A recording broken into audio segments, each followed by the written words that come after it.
my bad. Oh, my bad. What's going on, everybody? This is DeLon Morrow. Back again with another episode of the Mind of a Filmmaker podcast, where we break topics down like directors and geek out like fans. And guess what today is? Today is my birthday! And so today we are going live from Kingdom God Ministries, my home church. And we have 3 special guests, 4, but she's in the cut right now. So, give me 1 second. Okay. So yeah, we're in the cut right now. Gentlemen, introduce yourself, starting from my right. Mr. My name is Antoine. It's not just your birthday. It's not my birthday. It's not just your birthday. It's your 30th birthday. It's my 30th birthday. It's my 30th birthday. Yes. I just want to say happy birthday to you. Thank you, sir. Thank you. Yes, sir. And then, you want to introduce yourself since you're here? Sure. I'm Naila. Naila what? Etheridge. Okay. You, sir? What's up, everybody? My name is Eric Barber. I'm an artist here in the city. Glad to be here. Happy birthday, bro. Thank you, sir. Thank you. Yep, and I'm Iva Duran. Some people call me Iva Joe. And yeah, happy birthday. It's a great celebration. Thank you, sir. Just my pastor. I got my pastor to my left. My homie on the right. I'm feeling real good right now. Yes. Yeah. Yes. So I got a couple of things on the docket today. Give me 1 second. Okay, cool. So, how's everybody doing? Y'all good? Good. Yeah. So I know you guys have been on social media. How are you guys feeling about AI taking over everything?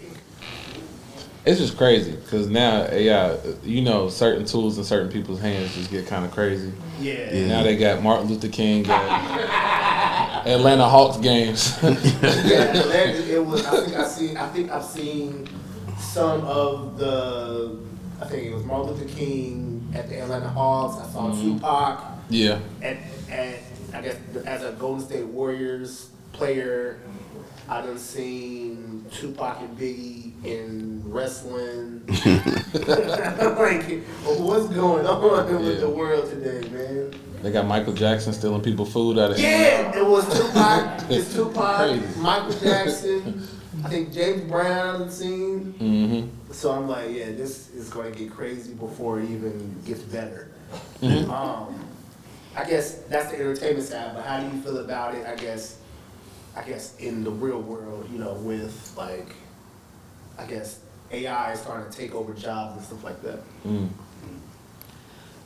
I watched too many sci-fi movies as a kid, so I'm already seeing the how it's gonna be. So I'm already getting ready, looking for John Connor, Terminator thing. So I think it's a tool. I think we have gotten so heavy dependent on that tool. Yeah. And I just think anytime it just needs balance. So I think I hope that balance happens relatively soon. But I have no problem with AI. I just hope we use it appropriately. Like specifically for me, I've been using it for like creative purposes. Yeah. Not like making AI videos, but like kind of helping me with my whole thought process with, I guess, writing stories and I guess building like a outline and everything like that. But then it's giving me also like fake, fake like posters that I could probably use for like films and stuff or whatever. So next on the doc is specifically fatherhood. I know the same. Oh, I'm sorry. Yeah, I'm sorry.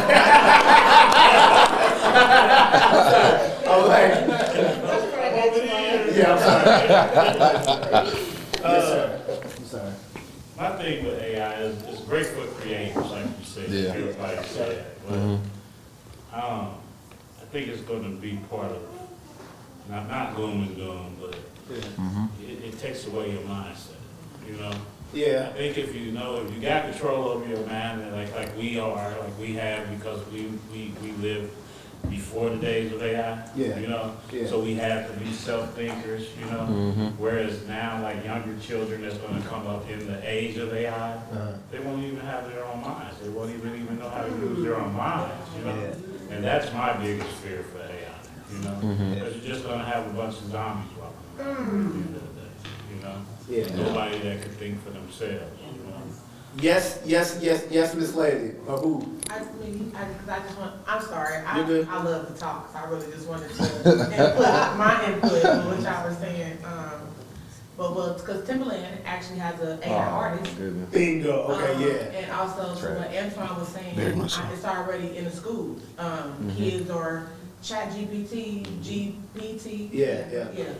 Help me write this essay, or just, you know how we had Cliff Notes? It's doing everything for them. So, zombies for sure. Yeah, how do you get good work?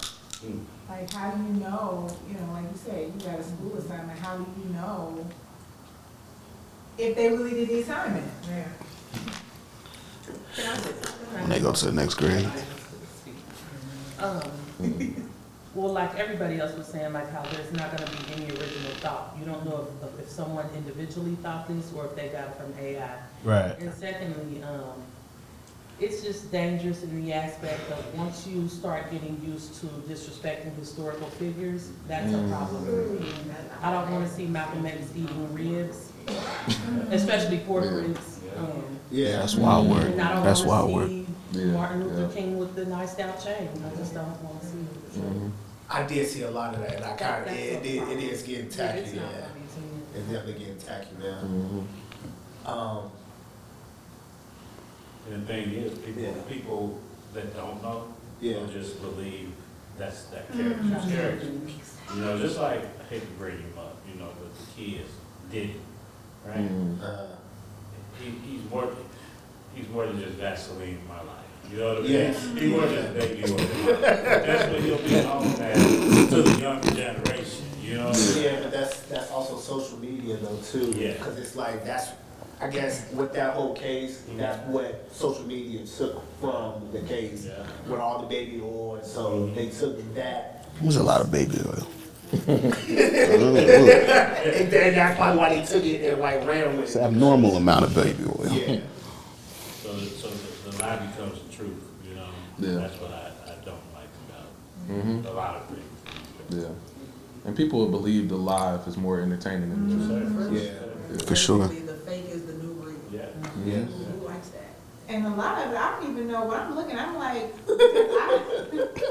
they have this thing now where the baby is on the porch being attacked by the alligator. Yeah. Yes. I'm like, is this stuff really happening? So it's like, you don't know what's real and what's fake anymore because it just looks super real.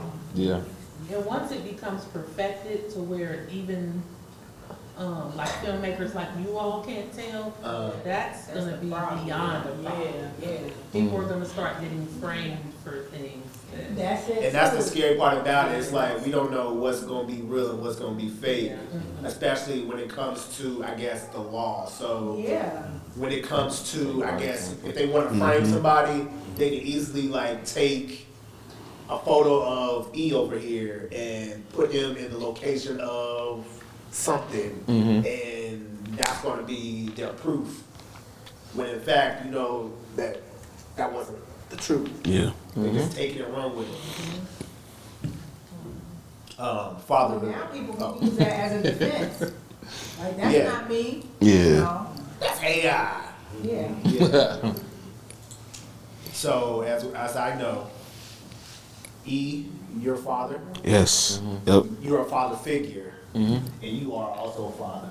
Sure. So I guess starting with you, how does fatherhood feel to you? How would you describe it to somebody like you that doesn't have kids, but I'm another father figure possibly to the youth? For sure. To me, fatherhood is definitely an experience. When I say experience, I mean,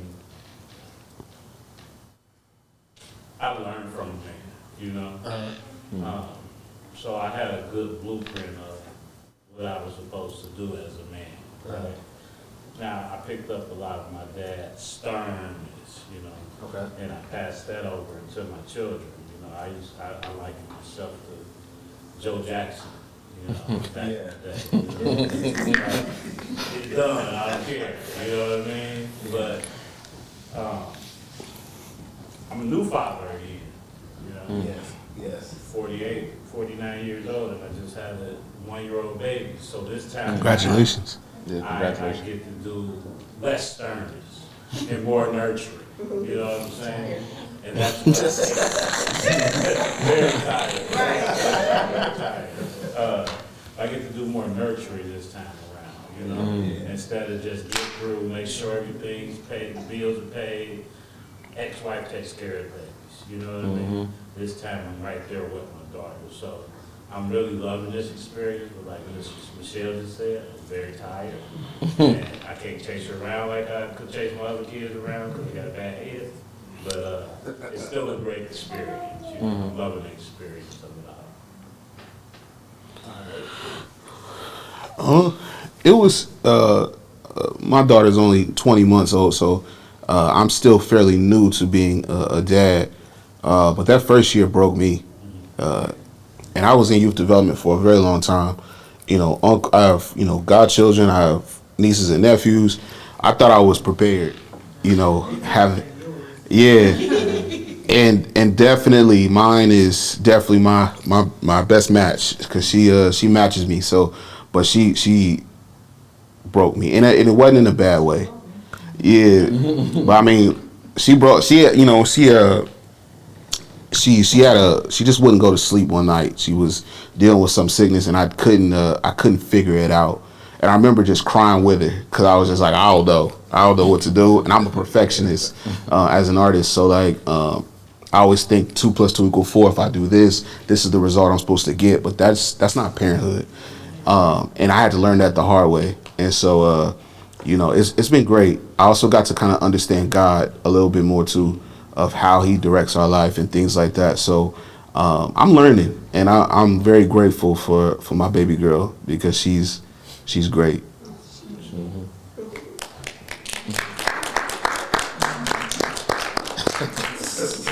Pastor Ivan. Yeah. I guess for me it's a little bit different because I'm more of a father figure than a father. Okay, yeah. But I became a father figure at the age of 12. So that was, my sister had her first kid, and so that was a little bit different. I didn't know what it looked like taking care of no kid like that. Yeah. Having to learn how to change diapers and stuff when you're a teenager is crazy, especially when they ain't come from you. And so, so it was a bit different. But I think one of the biggest things is like finding the joy and the humbleness of what it means to be a father. Yeah. Because though I may not be their father, in some aspects I get to experience fatherhood a little bit. Even with the things of how do I deal with my oldest nephew, he's 19, and so, that's a grown man. I can't just tell him, how I used to talk to him when he was 14. Yeah. It's a little bit different. He got a little ego, a little pride now. So, you're talking to a grown man when you say certain things. So it's not coming from that position of just an authoritarian, but more so becoming almost like a mentor in a sense, to where I'm discipling him almost. And what it means to be a man, and making sure that my life is an example as to what it looks like to be a good man. Even, he has questions about faith and different things like that, just to strengthen his journey with God, and how can I direct him as a man to show him what that looks like to not only be a man, but be a man of God as well. And then, having, is she still back there? She left. She did. And then having, girls, that's a whole different experience. Because, I try to be this stern father figure, but, they butter you up a little bit. Get me paying for $50 worth of sushi and stuff, but I'm exaggerating. Okay. We went to the revolving sushi, whatever. But Just even in those things, it's very humbling. But whereas I used to reject the process of being humble, now I just embrace it, and I'm willing to bear the fruit of it, which is learning. Yeah. I can relate to both of them. 17-year-old dad, I had my first daughter when I was 17.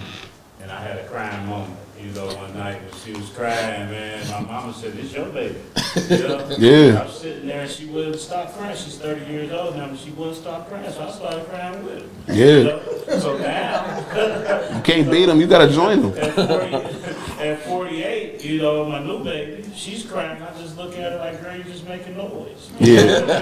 Like, we gonna get through it. Like, Yeah. what's going on? But over time, you get more experience. Yeah, for sure. Yeah. And then I like to commend you, sir, as far as like the father figure, because there's a lot of absent dads, you know what I mean? I'm a father figure to many, and those are my brothers, Yeah. But we gotta be the Phillies. You know what I'm saying? We can't make people do what they don't want to do, Man. Yeah. unfortunately. Yeah. You know That's what I real. mean? But we can't just look at them like, well, you're on your own, my guy. You know what I mean? Or sis, we need more like me and you, to take on those responsibilities because they're incomplete. I was raised by a man that didn't create. So I understand father figures. And I'm just like him. And we don't have no blood. Yeah. You know what I mean? So it's an amazing thing. So it's a call to any man out there, Yeah. If you see a young man or his little sister, out here, step in sometimes. That's all they need is just to be seen. Yeah. I commend you. Appreciate it. For Yeah. sure. So on top of the talk of fatherhood, I am going to ask you guys this question, okay? Who's your favorite TV father? Out of all the fathers we done seen on TV. That's hard. Uncle Phil. Uncle Phil. That's what I was saying too. Uncle Phil. Uncle Phil, for sure. Uncle Phil's a good dad. Rest in peace, Uncle Phil. Yes, I almost rapped that verse too. Yes, Uncle Phil. What about you, Antoine? Bill Cosby. The Cosby. Say Bill Cosby.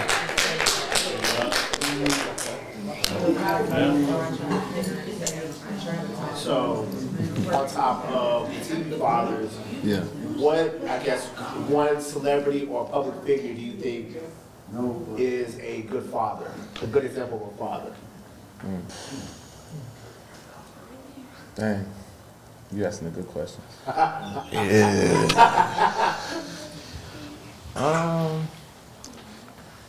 I'm a. This one came to my mind first. Don't laugh. And I think I already know who does it. This one came to my mind first. So I'm gonna say that, but I'm gonna give it some more thought. But I think LeBron, and I don't know him personally, and I think it's hard to gauge someone by just social media or just be on the outside looking in. But the little information or the little instances I did see, I think he really is a great dad. I said, I was just when I was prepping everything for the show and everything. LeBron was one of the people that I definitely said for sure. Yeah.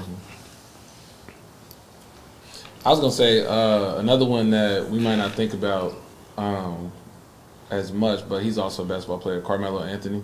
Okay, yeah.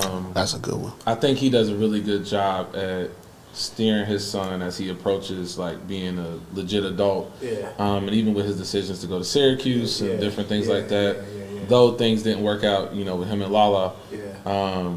He still is present in his son's life, and you can see the example and the impressions that he's made on his son. For sure. And they still have a really great relationship. That's a good one. Yeah. I'm gonna stick with my answer from yesterday. Joe Jackson. The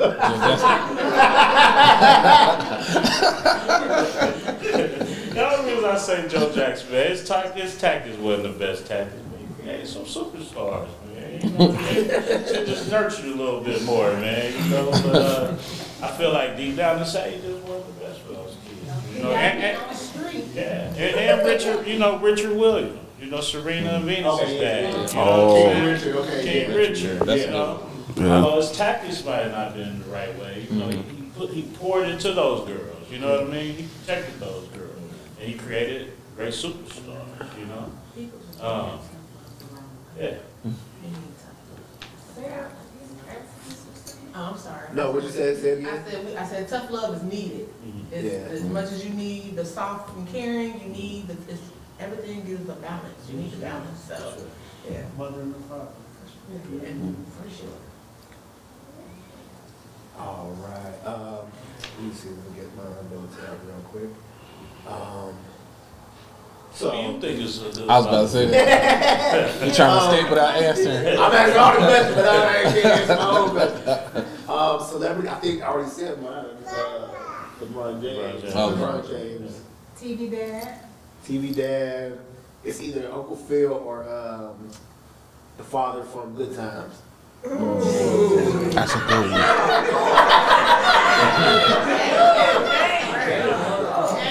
James Evans, yeah. That's a good one. Because the reason why I chose James is because he didn't take no mess. Yeah. He didn't take no mess at all. And so Yeah. he definitely was what was needed in, I guess, society, I guess, at that time, for sure. Yeah. And we, I guess, need that also in our own, households for like the single, the fathers that weren't there, or for the kids that didn't have the fathers. I think Terry Crews on, everybody else. That's a good one. Yeah. It was all about his money, you know what I mean? Not don't have no money to do nothing, I'm going to work. You know what I mean? But he held that house down, you know? So His wife didn't have to work. yeah. My man got 2 jobs. Yeah. I don't need none of this. So I guess the question, I know you answered the questions. Yeah. Mix them all up. What's the qualities of a great father? What are the qualities of a great father? Okay, you start then. I asked a question. Oh, you start, okay. I guess. Sacrifice and resilience, like the way that Julius was, that's all he did was work. And you can tell that he didn't want to. It was like, I have to do this. So, just the willingness to prevail and sacrifice. I don't recall a time where he enjoyed anything because he couldn't. And he was willing to do that for his family. So, He just wanted a big piece of chicken. seeing that we have an That's episode it. of men running. Yes, sir. That's the men. I say Uncle Phil because you think Will wasn't his son. Right, yeah. And then That's what I'm talking about. bring him in from Philly, Philly, yeah. California, Yeah. from the inner city to the suburbs. Yeah. Phil, I'm going to always go with Uncle Phil. That's what I'm talking about. Uncle Phil the GOAT, man. He the GOAT. All right, let's see. Uncle Phil had resources though. Uncle Phil didn't start with resources. I agree with you. He had money. So he was able to create and build a comfortable lifestyle for the people that he had around him. Julian did not. So not only was Julian able to provide for his family, he was able to give fatherly structure, teaching a man what it was to actually be in a man with absolutely nothing. You know what I mean? So I'm not saying that Uncle Phil didn't provide that for his kids, but they was able to have that so he set up his household before he actually built the household. So us and the culture that we live with, we and black people, we plan from behind. You know what I mean? Not everybody has that opportunity to be able to set their life up prior to them building it up, which that's objective. You know what I mean? But we don't have that. Julius was able to keep his household foundationally strong with absolute strength. You know what I mean? I hear you, but do you remember, I respect you on your age, Uncle Phil, remember they lived in a 1-bedroom, Carlton found out he was black. Yeah. Yeah. In Philly. I agree with that. And then again, to take on Will, all them guys y'all named are great, but you're raising somebody else's child. Yeah. I think too, though, that points to like other great qualities that are good for fathers, right? That no matter what cards you were dealt in life, if you are responsible for these kids or, even kids that might not be yours, what are you going to do with the cards that you've been dealt to provide for them financially or even just emotionally, mentally, and all of those things as well. How do you still be the foundation of your home that they can stand on? And I think those are some really great points. Yeah. And provision can be provided in different ways, like not just monetary. Both Julius and Uncle Phil were present no matter what jobs they had. They were present and they were active in their kids' lives. So I think we just have to look at more than just monetary. I think Julius and Uncle Phil challenges the narrative that you can provide in multiple ways and still give your kids something better that you didn't have. Yeah. But good point though. That was dope. My bad. We commandeered. Yeah, my fault. I'm listening to y'all and I'm looking at the crowd.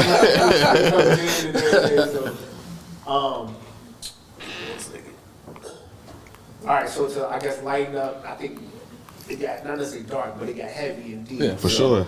Let's lighten up a little bit. So, I know all four of us are like, we're artists in our own way. You do painting, you do music, you're a writer, I'm a filmmaker and writer also. But I think in today's, I guess, day and age and everything, it's kind of hard to, I guess, do what you want to do and pay your bills at the same time. So how are you guys, I guess, balancing your art with your personal lives? To the left or the right? You I got go away first. Yeah. I mean, really. Because when you're a creative, man, you know, you got so much to put out, right? You ain't really got time to worry about that now. A lot of time. You know what I mean? Yeah. You ain't really got time to worry about, you know, like great creators, they put their all into it, you know? And a lot of times their return is a little bit of nothing, you know? Yeah. So, like for me, I've been writing for a long time, you know, but I ain't never really had time to put it out because I had to go hit that clock at 8 o'clock. Yeah. And then work 10 hours a day. So when I come home, I'm drained, my mental capacity is turned off. I don't want to think about writing a book. I don't want to think about writing that poem or stuff like that. But now I'm in a space where I got a lot of material. Yes, it is helped by AI. But I got a lot of material, you know, but it's exhausting, you know. Yeah. But I know that once put out, because we all have these gifts that we need to share with the world, you know, once put out, it's going to be part of, you know, motivating change and things of that nature. But you gotta have God. You gotta have that foundation. You gotta start there. You know what I mean? Yeah.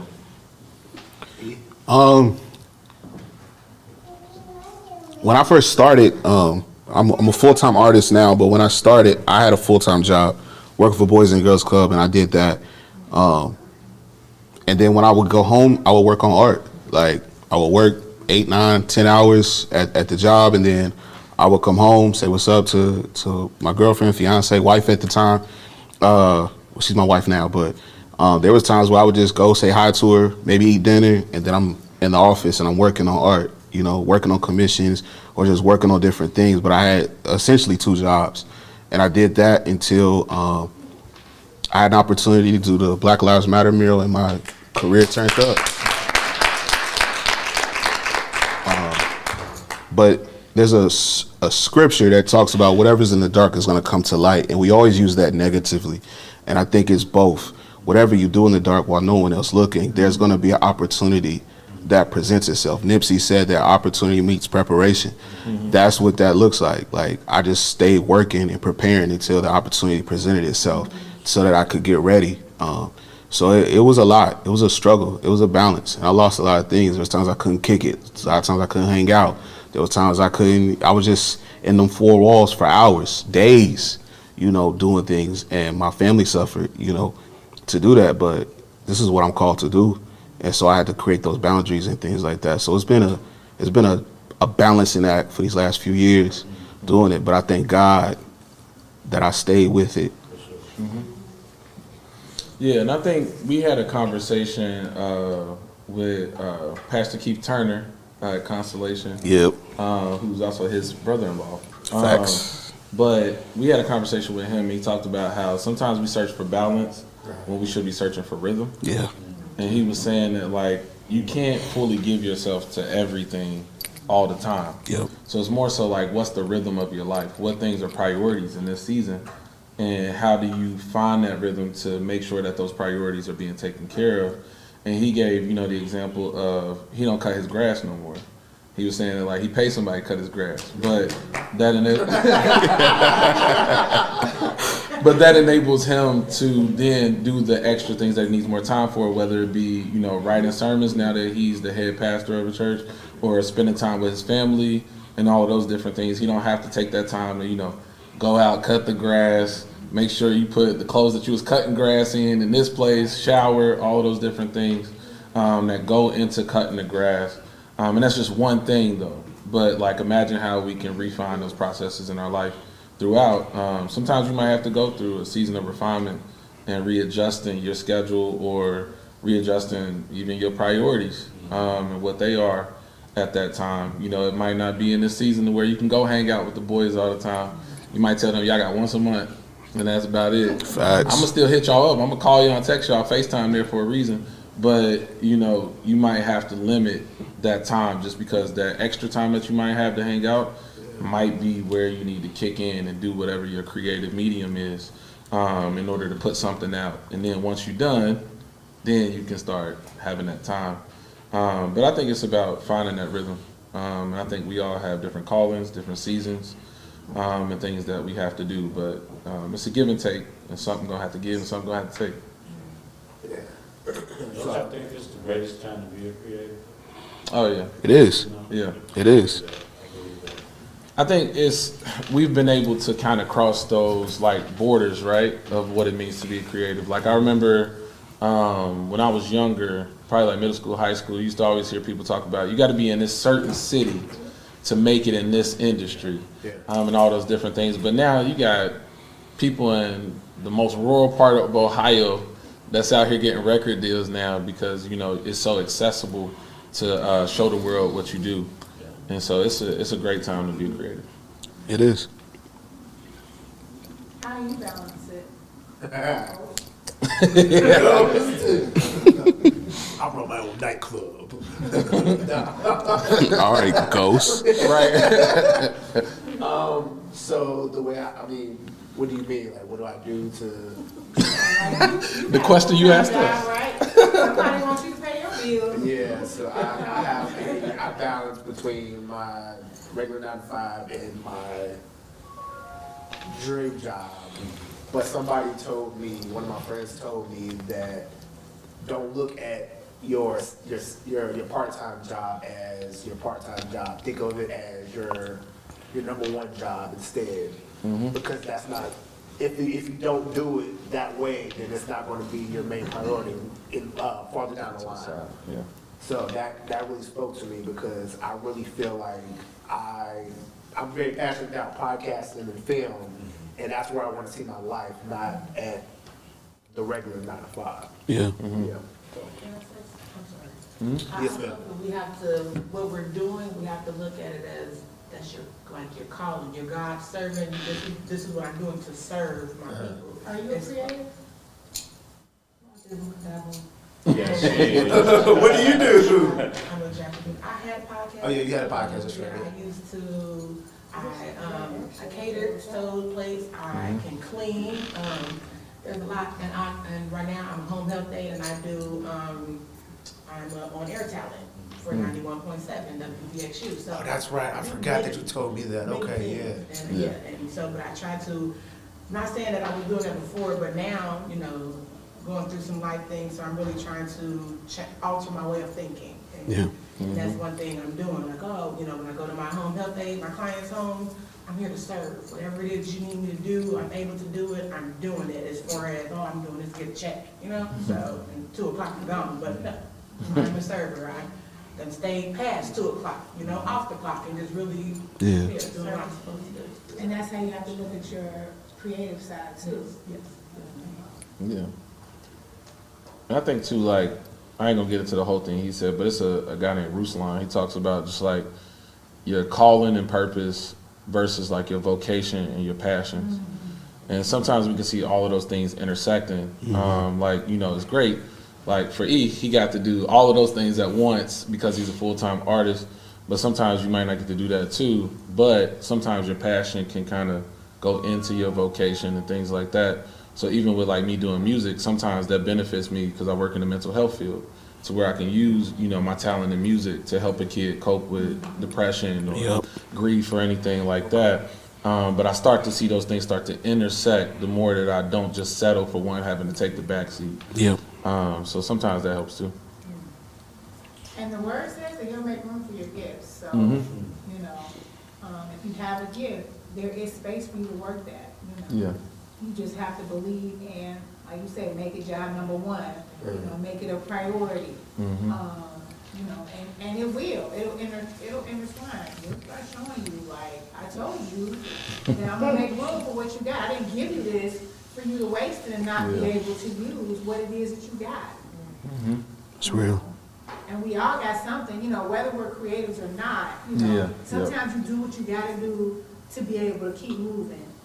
But don't forget what you know is really in your heart to be doing. You know, don't forget that and always work that muscle, no matter what. Amen. She said she wasn't know to say that.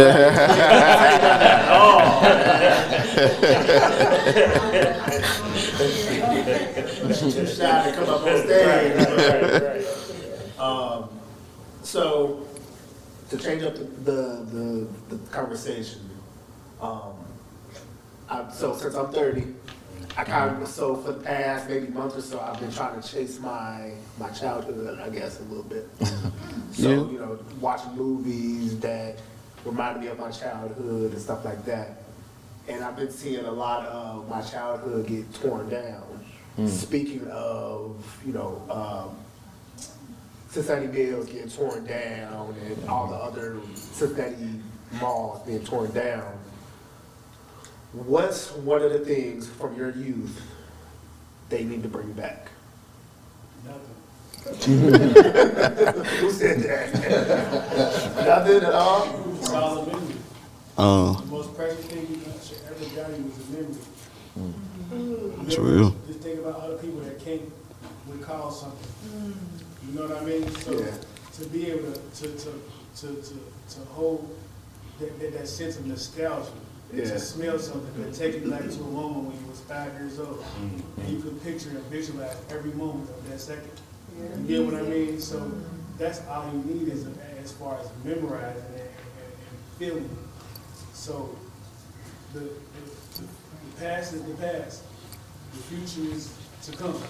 You know what I mean? So just keep moving forward and just being able to recall something that you lived once before. That's the greatest. I feel that's my personal preference, is to be able to recall a moment in time. That's what I feel like is the most precious thing in life. This moment right here. We all share the same space and time.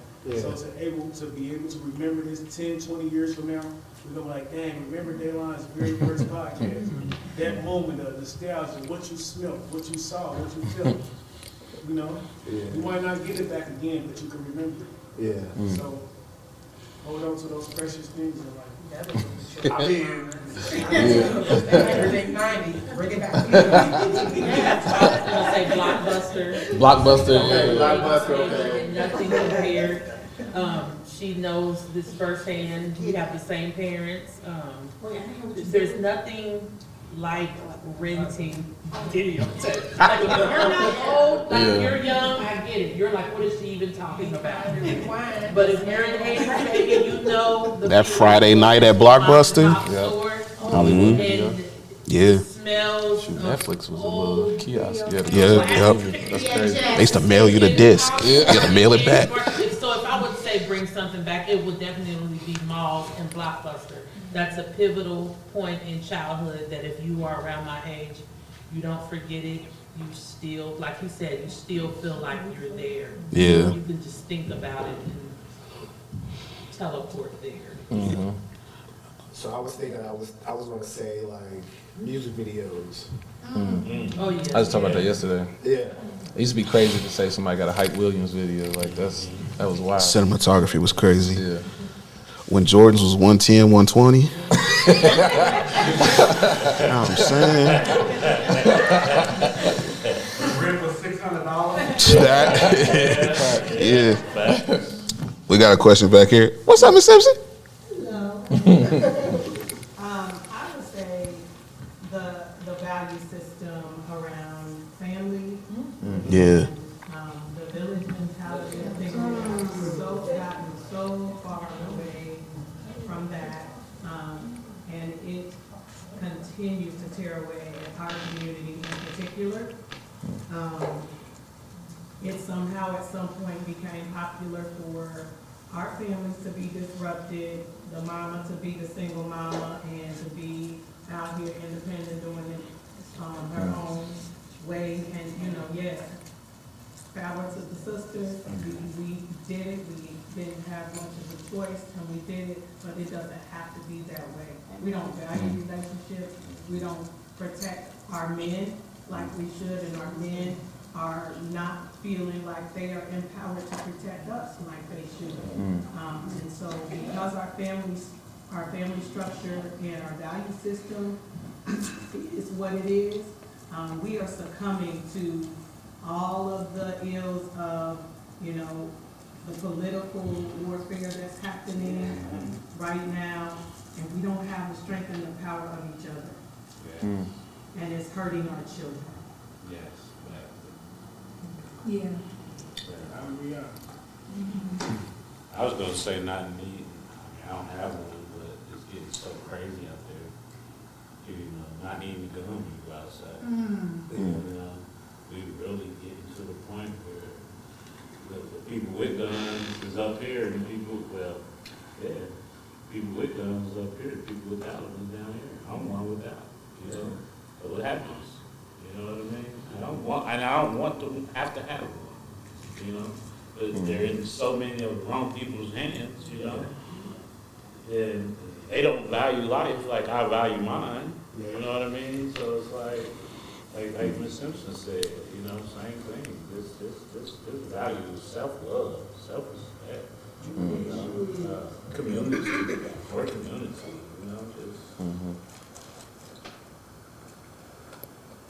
Okay, so yeah, so I'm like, this is a podcast, so I'm like, I didn't realize how Right back in the deep waters. Real topics, man. Mine's not gonna be that deep. But it has to be talked about. I say mine. And that's the best. This is a community event. Let's not say a podcast. You get what I'm Boule saying? man on the corner. If we did this Movies and once a CDs. month, you know what I mean? Just got everybody here on camera to share their views, and then we take that home. You know what I mean? It's a beautiful thing. It's something that needs to happen more. This needs to happen more. Because y'all come back and I do it again. Yeah. All right, cool. We'll do it again. Yeah. Okay, we'll see. It's a beautiful idea, bro. Beautiful idea. All right, so to lighten up the mood again, what's on everybody's playlist? Oh, dang. Got you. I ain't gonna lie, my radio stay off. I respect you. You mature than me. Yeah, it stays off. I ain't there yet. Even some of the old stuff, be like, whoa, I used to listen to that. You know what I mean? Like, I don't listen to Like that. specifically who we, I I just said Tupac songs, some Tupac songs. You know what I mean? Like, some Jay-Z songs, It's just like, it just bothers me a little more than it used to. You know what I'm saying? But sometimes you do be in that mood. Like the other day, I was playing some Scarface when I was cleaning up. And, but that was still like, whoa, he said a whole lot of stuff there. You know what I mean? But, I stay silent most of the time, man, honestly. You're in a different space and time. Yeah. To kind of piggyback off what you were saying about, the 90s hip hop, that's what you're talking about, right?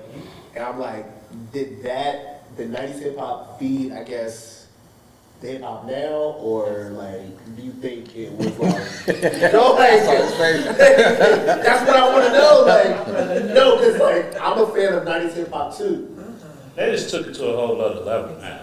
You know what I mean? The drill music and all that stuff, man. And they But take where this did the stuff. Juvenies come from? It's gangster rap on steroids, yeah. You know what I mean?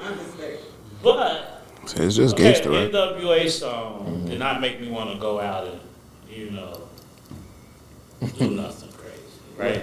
But now, these kids, if they hear Lil Yachty or whoever, I don't know, I'm just throwing names out. Indian young boy. And he's like a mega star, right? But these people, these kids, they take this stuff literally, man. You know what I mean? If he's doing it, then they want to go out and imitate the same thing. Yes. That's destruction, bro. You know what I mean? That's destruction. Can I comment on what Antoine just said? Okay, so Daylon knows who. This is my baby. He and I have bonded over hip hop and film for decades. Yes. He is the love of my life. But like we feel the same, we kind of have like the same taste in hip hop. And he's a lot younger than us. We can't be in denial about what 90s hip hop started. 90s hip hop did do this. I know we don't want to admit it because it's like, well, oh, ain't no music like our music. That's true. But our music did usher in this debauchery, and we have to admit that. Okay, NWA might have been saying, you know, I'm tired of the police doing this to my people. I'm tired of growing up in the ghetto. But they also said reprehensible things about our women and about other black men, about what they would do to us, about what they would do to each other. And so that's why you'll have, what are these guys' names now? Because let's be honest, what is it, MC Ren, Ice Cube, MC8, they gave them the fuel to do this. I know we feel like, oh, our music is better, and in some ways it is, but 90s hip hop fueled the nonsense that we are hearing today. And not all of And it, we though. have to admit that. Some of it was like that, but not all of it was like that. No, but how can I say this? When you talk about oppression, oh, this and this and that is being done to me on one song, and then on the next song, this is what I'm gonna do to you. We did. It started as something beautiful to tell the world, like, look, this is what we're going through. It's almost like the victim became the perpetrator to me. We have to admit that. We had to just do stuff, because it was like, you go to, like, you know, Slick Rick, he was a story. Oh yeah, now there is no conscious rap at all. No, but yeah, I agree with Chris, but now there's more of The BS. yes, absolutely, it's the same thing, There's no in between. No. You have And some. if you are conscious, they're not going to listen to you. I'm listening, and not what this Oh, it's said. fine. I feel like NWA rap because they had LAPD. Do or Die had Chicago, where they probably didn't rap about how the police treated them. That's why, and nothing against what she said, that's why I don't feel like our music affected you all's music. Like, y'all have choppy flow. And our music kind of had a message. NWA had a message at first.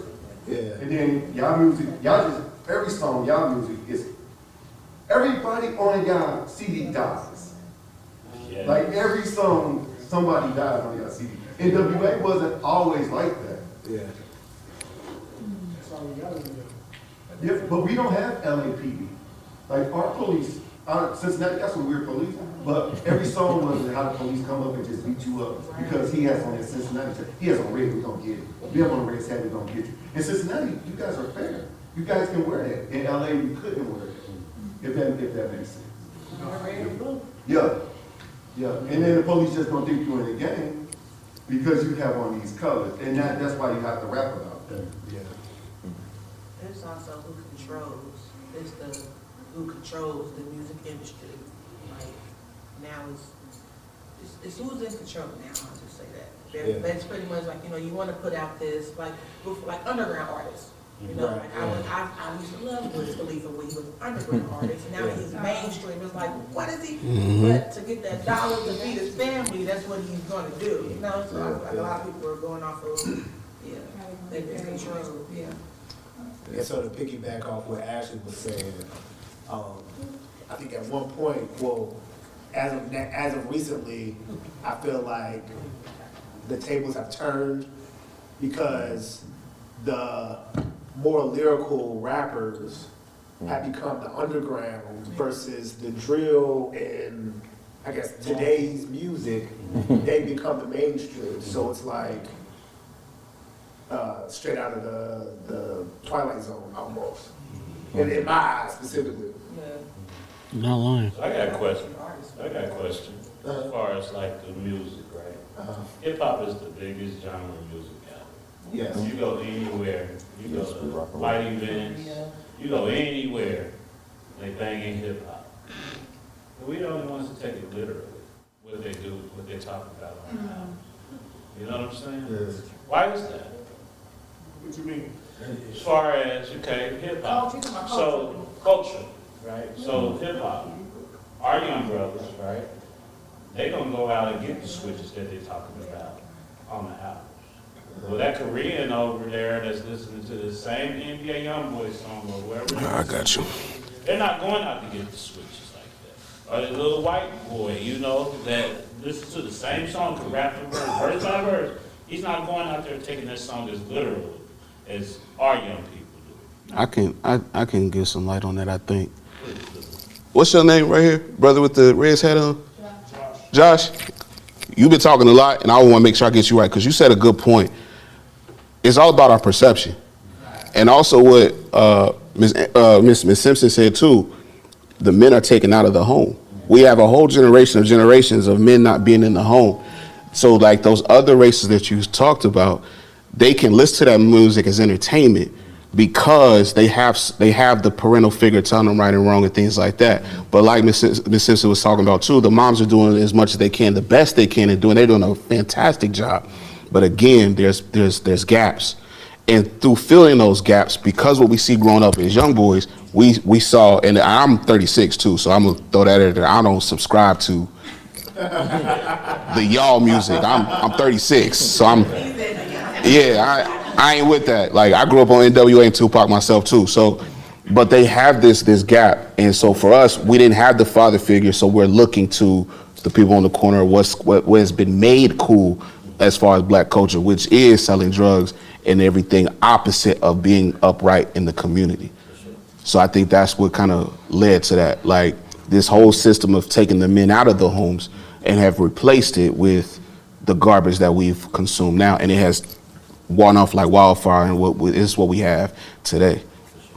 And I think to some degree it's become like, not just from us, but to some degree it's become a cultural expectation, right?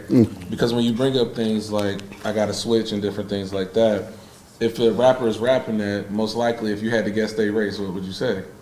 You'd probably say it was a black guy. Yeah.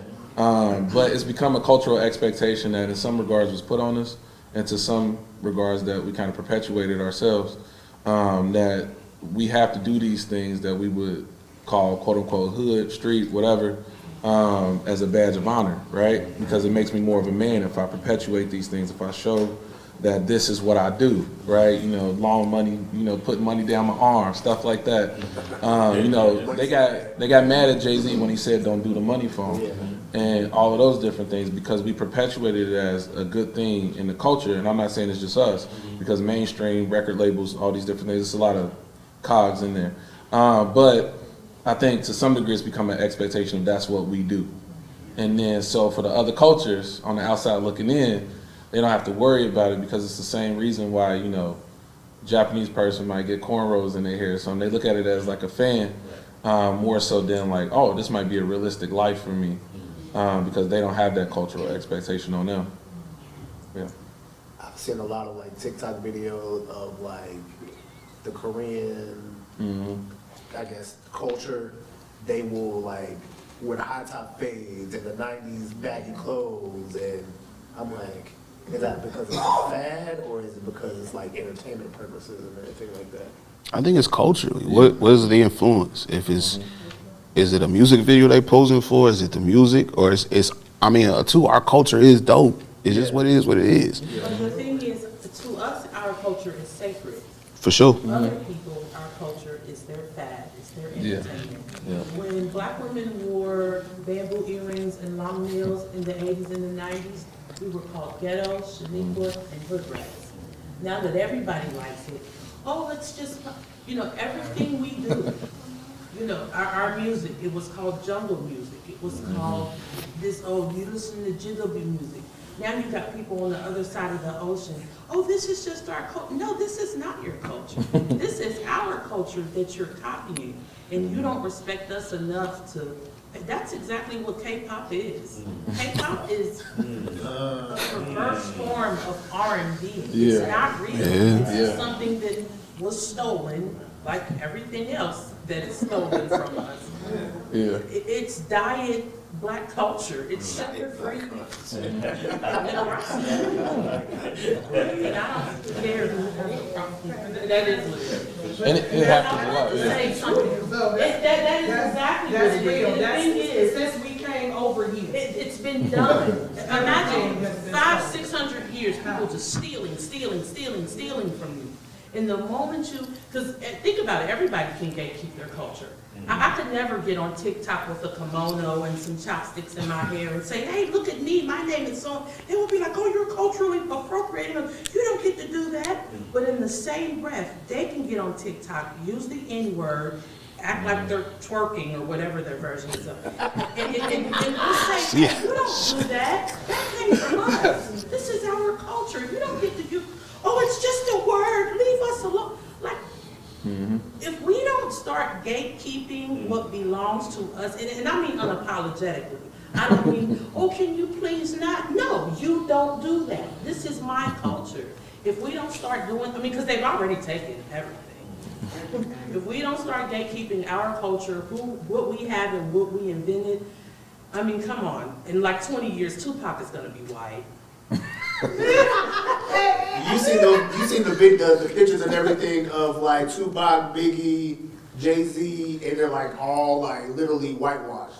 See? I ain't never seen that. Yeah. No, I haven't either. South Korea, they did there was like a South Korean Tupac, like it was so embarrassing. Yeah. People think that Paul Mooney is like this whiny race baiter. He's not. But even Paul Mooney said one day Meryl Streep is going to play Harriet Tubman. Yeah, I remember him saying And then what are we all going to say? It's a joke. Oh, they're just playing. No, they're disrespecting us. I think, but we have to respect ourselves, and we have to be in a position to be able to stand up and defend. Do we look like we really care about these wonderful, rich traditions within our culture when we can't take care of our kids? When we can't teach our children how to sit down in the classroom and listen? When we can't have an event, an entertainment event, and be there and have a good time, and there not be some beef that rises up. So we also have to heal ourselves as a people and again get back to the value set that connects us as a community and see each other as value and love on each other and not feel like, you know, we gotta get some street cred because somebody came up to me and that's how I need to come back at them and now we fight. Yes, We are. that's facts. Okay, so to lighten up the mood again. This is supposed to be entertaining. Right. Oh, yeah, well, go ahead. What you listening What to? do you got? What's on your playlist? Oh, that's what we was talking about. Exactly. See? I thought I was a I'm like, we just go deeper and deeper into the I got lost in the sauce for a little bit. I did too, man. Well, let's back to Art, we gotta get it off. This here is foundational building. Yes. We recreating our own past. See, We taking back our own future. So this is the moment that we have to have. We have to bring our people back together and communicate. We gotta figure out what we gotta do and what was lost. We gotta build those bridges that were burnt down. We have to do it. This is what it takes. It's not always about the soft-spoken answer. We want to know what's real at this point, and we are hungry for that. And it's time to give it back to us. It's time to take it. We have to take our power back. The power is within our hand, and together we can rise. Together we can conquer. All of us together. I promise you, if we all play our role and handle our part accordingly, I promise you. And we put the Most High first. Every single time we put the Most High first, He has prevailed us. He has saved us out of every single situation. And that's the problem. The Most High has not been in our community for hundreds of years. We don't believe in the Creator no more. Some people do individually, I promise you I believe. But as a whole, we don't believe in God no more. And when we put the Most High first, I promise you, those oceans will separate. I promise you. And I feel it in my heart. And you gotta believe it too. That's where hope comes in. That's where the faith lies. And then we will be blessed. We will be saved. What's your name, brother? What's your name? I'm just a regular guy that's in the audience. What's your name? What's your name? Joshua. Okay. There we go. That's my cousin, y'all. Now, Eric, what's on your playlist? All right. Right now, I've been chewing on that Lecrae album, Reconstruction or Deconstruction. The Jackie Hill Perry album, I've been chewing on both of those. And that's what I'm currently listening to right now. But all time, every day, I play J. Cole or Iva Joe every single day. Those are my favorite rappers. So. Right. You got a whole fan base in the church.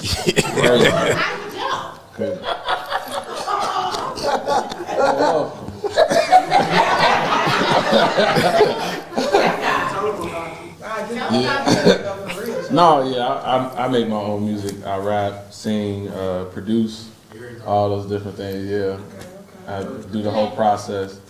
I think for me, music-wise, he took some of mine, Lecrae, Jackie.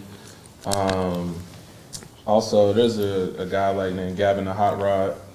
And then I be going back to R&B and stuff sometimes. So I just went back. I ain't never heard like some of Tweet's old stuff. So she got some nice stuff.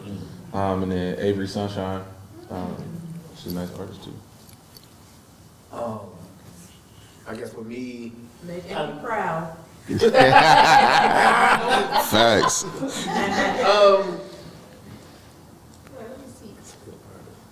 I just got a message from the crowd, and they said to play some of the artists. Okay. Hold on. But you know when you do that on the podcast, that could be copyrighted. Well, yeah, that also I can. Yeah, thank you, sir. Sure. I will play it later. Play it after. After, yes. I'll play it downstairs when we are finished with the show. Gotta say RP to D'Angelo too. Right. yeah, rest in D'Angelo, peace. yes. Rest in power.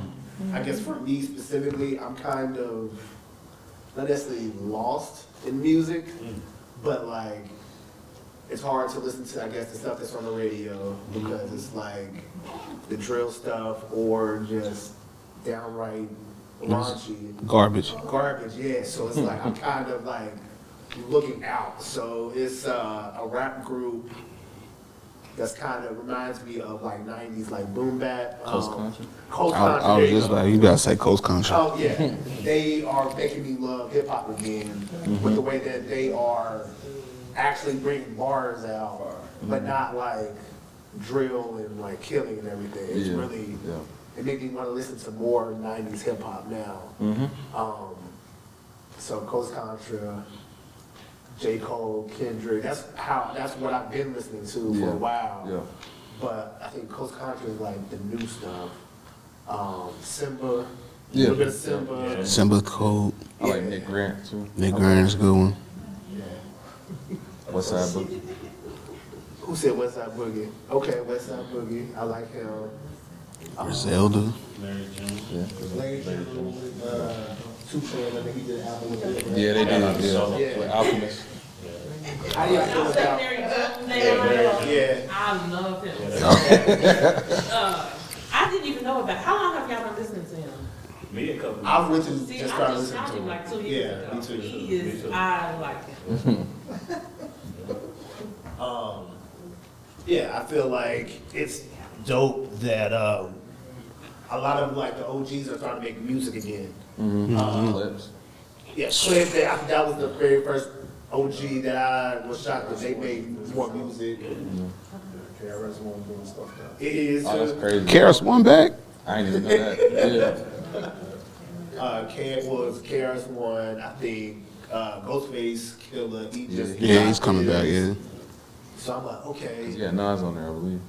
Was it Nas? I think Nas, and he did something with somebody else. So, I think it was Premiere. Oh no, it was the other producer. I can't even think of the guy's name. I can't think of it either. Yeah, it's the top. He was one of the legendary. He was up there with Premiere and everybody. Not Pete Rock. Right? Pete Rock. There you Okay. go. They did an album not too long ago, so it's like I'm loving to see the OGs are starting to come, or they want to come out, because I guess they feel like the youth is making a bad name for it. Talking about today though, is Yeah. the same stuff when it first came out, like how Jeezy was doing it. They're more conscious now. Yeah. You know, they're more, I don't say revolutionary, but, they're revolutionary. You know, they ain't rapping about the same streets, they rapping about things, they teach it through the music. You know, you got to decipher the codes through the music now. You know? And be like, okay, like Jay-Z did, 444. 444, decipher the codes through the music now, so. Yeah, and even it was nice a few years ago to see Nas with the King's disease, stuff like that. Yeah. So, movie talk. So I know we're right in the middle of October. So I guess from all the movies that we've received, what do you think would be considered, I guess, movie of 2025? That's hard, because I don't. Hey. But I like to say the right answer now. Don't play with me. Sinners, what did you guys think about that? I thought it was a dope conversation piece. Yeah. There's different elements to it, right? Because you have different walks of faith intersecting in there. And you might come into it thinking it's just a vampire movie, but it's different.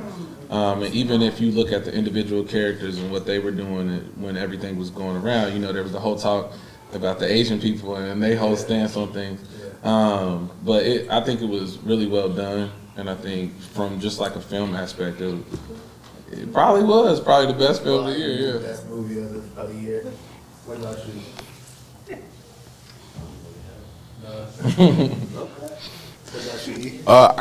Sinners will be my personal pick as movie of the year. It was very inspiring. Visually, I was very inspired. I loved it. It really wanted me to get in my bag, and I think I went home and paint. I think I watched that movie twice in 1 week. It was and I paid to go to the movies twice that week to go see it. It was that good. I think it'll be Sinners, but I just gotta think they'll probably give it probably best costume or best wardrobe or something like that. Like I feel like they'll kind of do like Black Panther. They'll give you everything else around it except probably best picture, best movie, best actor, and things like that. I feel like it'd probably be best picture because of how he experimented with the film. You say that, but It just always be that one film that you never heard of. Yeah, indie. An English woman on the boat. Yeah. A24 movie. Something like that. It'll be something like that. That's why I say it'll be Sinners, but I think they're just gonna throw in some underdog movie and then say this is the best movie. Yeah. But we all know what it was. That would require people to actually think and dig into the movie. And the people who have the power, they're not thinking about all of the messaging that was in that movie. Yeah. Let alone the cinematography, the acting, but I mean the messaging. It was deep. It was very deep, and I feel like somebody in this room right now will have a whole lot to say about the movie. But That's your own podcast. yeah, that's right. Well, you know what? Make a quick point. I'm not gonna Don't do it. Please don't do it. Hey, Yeah. Jay. So to me, I'm a huge fan of black horror. So Sinners was right up my alley. It's the best black horror I've ever seen besides Tales from the Hood. And Get Out is the most original black horror probably in history. And the fact that Sinners could compare to such a compelling, like nobody ever thought of a Get Out. Nobody ever thought of a Sinners. And people can try after this to mimic or copy it a bit, but there's no black film like those two films. So.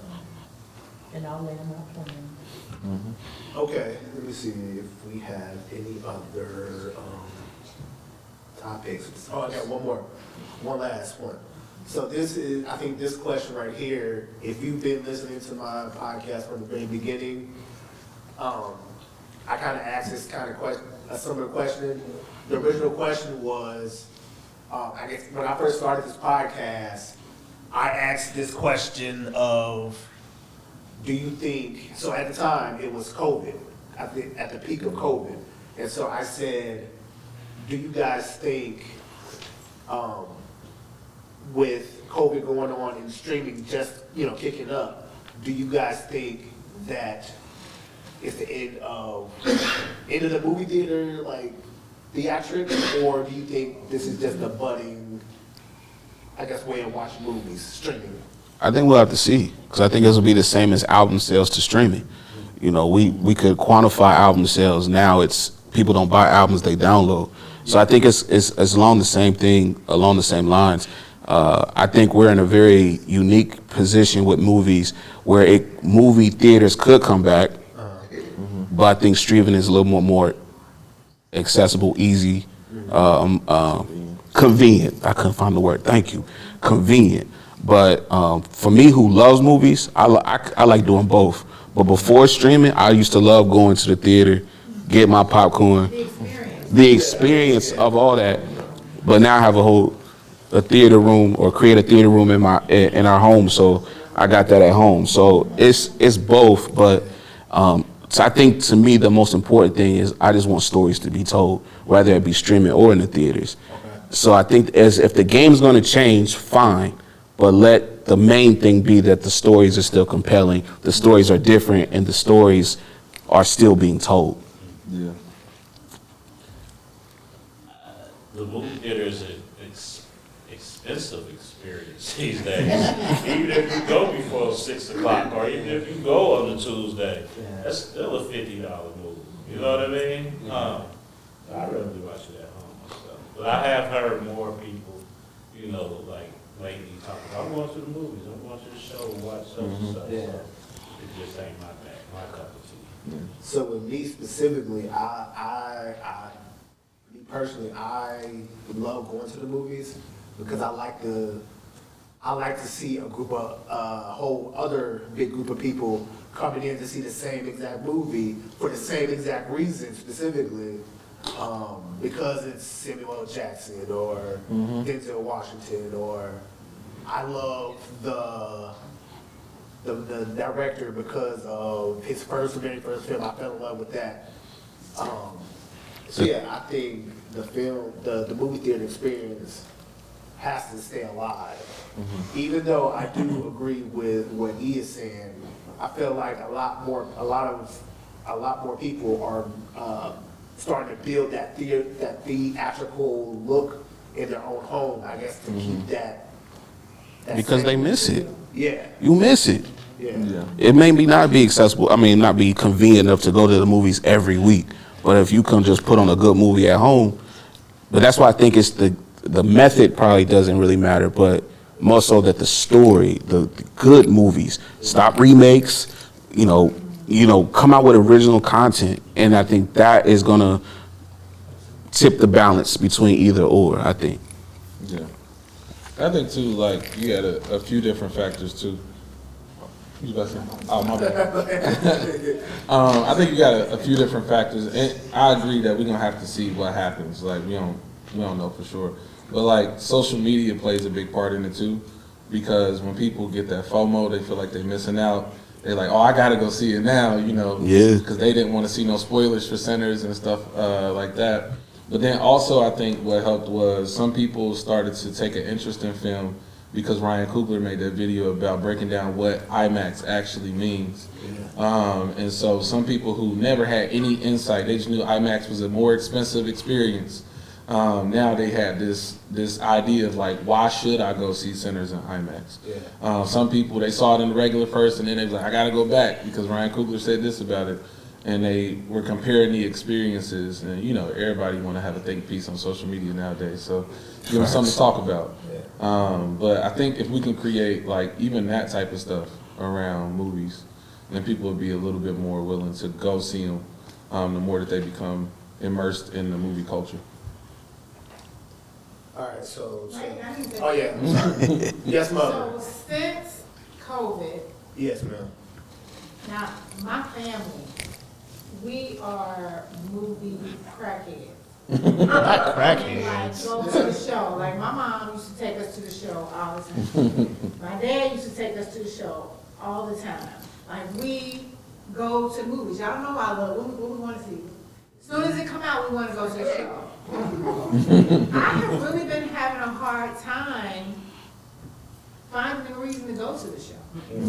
Because they're not making good movies. Like you said, quit retelling stories. Come up with some new content. Like, is it possible to create something that's really good? Are people just being lazy? Are people mad because they're not paying as much as they was? Like, why can't I have a reason? I think Sinners was a fantastic movie. That was the last time I think, I don't know, I'm sure I went to see something else. Oh, we went to see that crazy movie.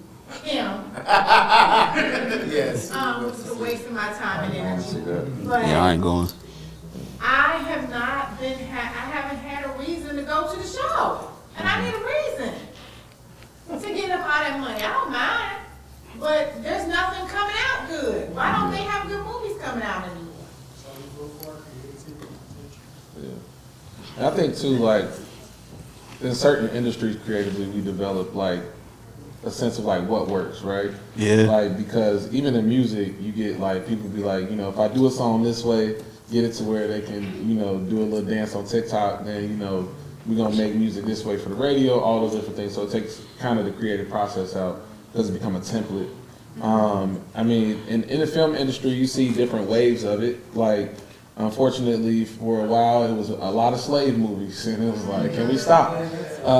But you know, it goes through those ebbs and flows, and it's just waiting on that, just that one spark to kind of take it to where originals are good. And you know, fortunately, it's pretty cool that we have people like Ryan Coogler, Jordan Peele that are kind of shifting the mold of what it means to make original movies, and hopefully some more people will come right along with it.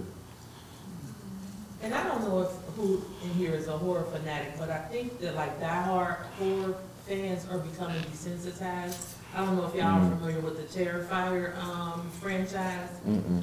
Yeah, that might be a bit much for y'all. That's a lot. I think they're like up in the ante because it's like, oh, people are not scared anymore. People are not, you know, it's not hitting the way that it used to. So I think it's like at a pivotal point to where it's becoming a bit much because they're trying to satisfy, you know, the horror community. I think. Well, I think I'm not big in horror. Yeah. Slashers, I like.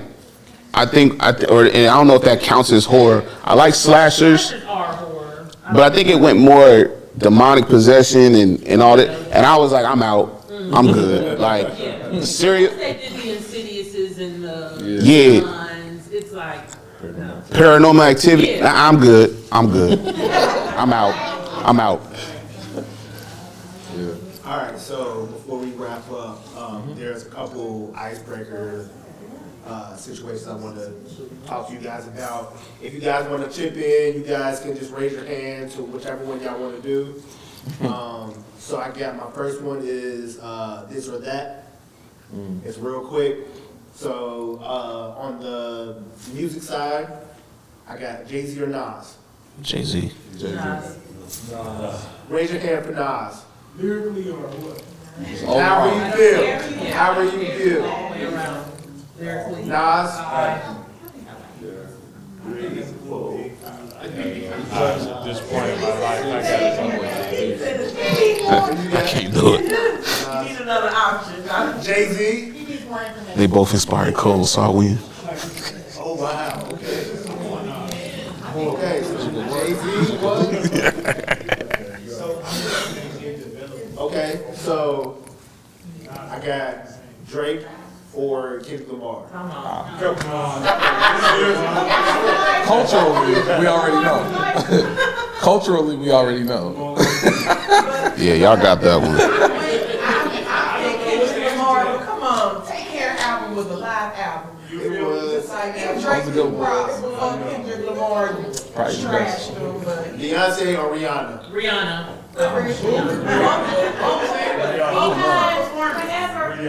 I'm probably go Rihanna. Vocals. Because I got more Rihanna than Beyonce. What was the name of that album with Red on it? For who? Consideration? Rihanna, the one with SZA on it? I think it was Consideration. You would know more than that. Usher or Chris Brown? It's rough. That is tough. I know I'm supposed to say Usher. I'm supposed to say Usher. I'm Chris, though. It's the vocals, like, it's the Usher music sticks to your ribs. Chris Brown just. So what? You said Usher sticks to your ribs, so are you feeling like Chris Brown is more like a teeny boppy kind of bubble? I wouldn't say that. I just would say that he dropped more music. So when you have this much catalog of music, Usher, like, we can just throw out. I mean, we can't throw out, but Usher's music, when we hear it, we just. It hit different. I just think it just hits a little bit different. Now, I am a fan of Chris Brown. I just think, like, He doesn't do it for you the way Usher does it for you. you said it, I did, but yes. Yeah, pause to all that, but yes. Yeah. I wish I like saw my face because I was like, she about to make me say it. No, but no, I'm glad you said it. Thank you, Lord. I'm glad the ram in my bush. Thank you, because yeah. All right, Outkast or the Fugees? Outkast. Oh, that's unfair. I'm out. Yeah, I'm out. I'm not answering. No. Both. Both. BOF, both. Both. All right, let me get into some of the would you rathers. So, would you rather be famous for one iconic scene or respected for storytelling forever? Storytelling. Storytelling. Would you rather shoot your first film with no money or shoot your second film with too many opinions? Because I'm not going to listen to it.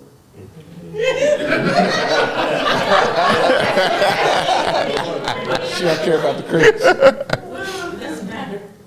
That's valid. So which one would you guys rather do? I'll probably go the first one. First with no money, and then the second one with too many opinions. Yeah, because who's the opinions? Is this the studio head? Is the, you know what I'm saying? Like, are these decision makers that got opinions? No, it's usually, I'm pretty sure it'll probably be like the people online, but those. Second option. My fault. Yeah, second option. Second option? They gonna always have something. Yeah, y'all can kiss my foot. Second option. Second option. Okay, would you rather work with Denzel Washington or Viola Davis? Raise your hand for Viola. I was standing here Bro, the whole time. she outseen them. She did, but She outacted them in that scene alone. but yeah. You can't fake the snot. That ain't CGI. She was out there snotting in front of them. I'm biased. I'm a big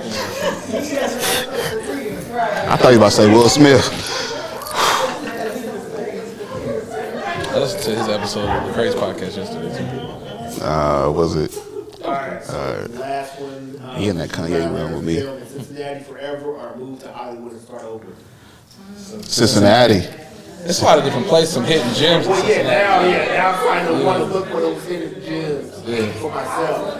Yeah, there be people coming here. People come Yeah. here, yeah. So They had the museum in Superman. they did use that, yeah. Yup. All right, make some noise, you guys.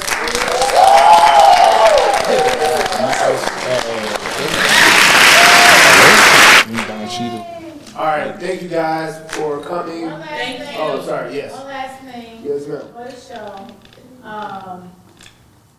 I just want to wish you a happy birthday. 1, 2, 3. I want to say happy birthday to you.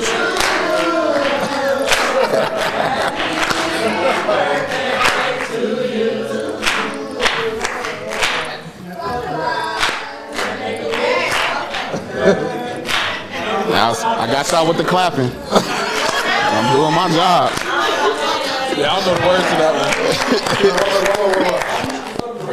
I do want to say thank you for making these 30 years easy for me.